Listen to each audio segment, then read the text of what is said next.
Assalamualaikum warahmatullahi wabarakatuh. Jumpa kembali pada tutorial online sesi kelima, mata kuliah pembaruan pembelajaran di SD. Pada minggu kelima tutorial online ini dengan pembahasan pembelajaran berwawasan demokrasi dan HAM. Pembahasan materi tersebut akan dibagi menjadi dua bagian, yaitu paradigma pendidikan demokrasi dan HAM. Pendidikan demokrasi dan HAM melalui proses pembelajaran yang demokratis. Tujuan pembelajaran modul 5 BMP PDGK 4505. Setelah Anda selesai mengikuti aktivitas tutor minggu kelima ini, secara umum Anda diharapkan dapat menjelaskan pentingnya pembelajaran berwawasan demokrasi dan HAM dalam rangka menumbuhkan kesadaran hidup dalam kebersamaan yang harmonis atau learning to live together, serta menguatkan kemampuan Anda sebagai guru sekolah dasar dalam menciptakan lingkungan belajar dan iklim belajar yang demokratis dan mencerdaskan. Untuk mewujudkan hal itu, Anda diharapkan menguasai atau memiliki paradigma pendidikan demokrasi dan HAM, posisi pendidikan demokrasi, tantangan pendidikan demokrasi dan HAM, paradigma baru pendidikan demokrasi dan HAM, gerakan pendidikan demokrasi dan HAM, pendidikan demokrasi dan HAM melalui proses pembelajaran yang demokratis, serta mempelajari modul PKKBI. Secara khusus, setelah mempelajari modul dan berpartisipasi aktif dalam diskusi, Anda diharapkan dapat menjelaskan hakikat, konsep, dan strategi pembelajaran berwawasan demokrasi dan hak asasi manusia, memfasilitasi peserta didik untuk dapat memperoleh pengalaman belajar yang demokratis melalui berbagai kegiatan.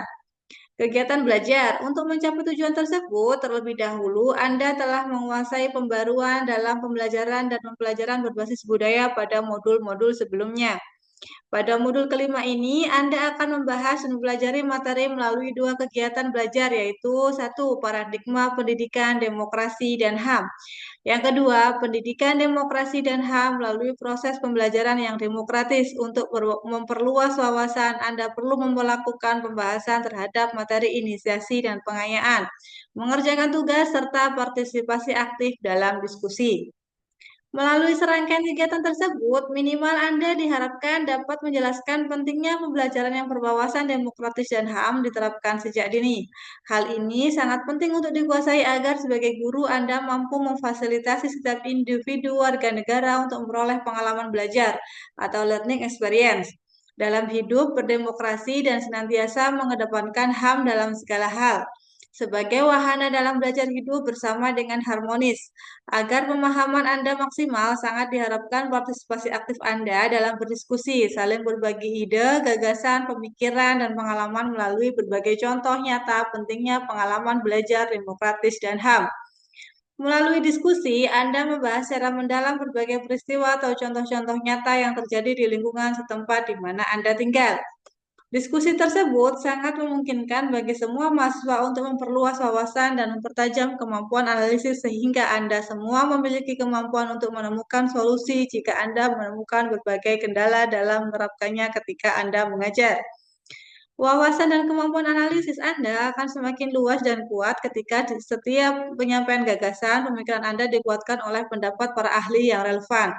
Kebiasaan berdiskusi dengan berbagai argumen dan data yang bersumber dari contoh nyata akan memudahkan Anda mengerjakan tugas, dan pada gilirannya akan menjadi modal yang cukup bagi Anda ketika Anda menjalankan profesi sebagai pendidik profesional. Untuk membantu Anda dalam mempelajari modul 5 BMP PDGK 4505, pembaruan dalam pembelajaran di SD, silakan Anda mengunduh materi 5. Selain itu, Anda juga dapat mempelajari materi pengayaan yang telah ditentukan. BMP secara online dapat dibaca melalui RBV dengan menggunakan username dan password tutor atau e-learning untuk mengaksesnya. Pada etika akademik, diharapkan untuk menjunjung tinggi etika akademik dengan tidak menyalin tempel hasil karya orang lain. Jika menulis dengan rujukan BMP atau sumber lain, dimohon untuk memparafrase kalimat-kalimatnya terlebih dahulu dan menuliskan sumber rujukannya. Jika terdapat indikasi pelanggaran etika akademik ini, maka kami tidak dapat memberikan nilai terhadap capaian hasil belajar Anda. Sekian dari saya. Terima kasih. Wassalamualaikum warahmatullahi wabarakatuh.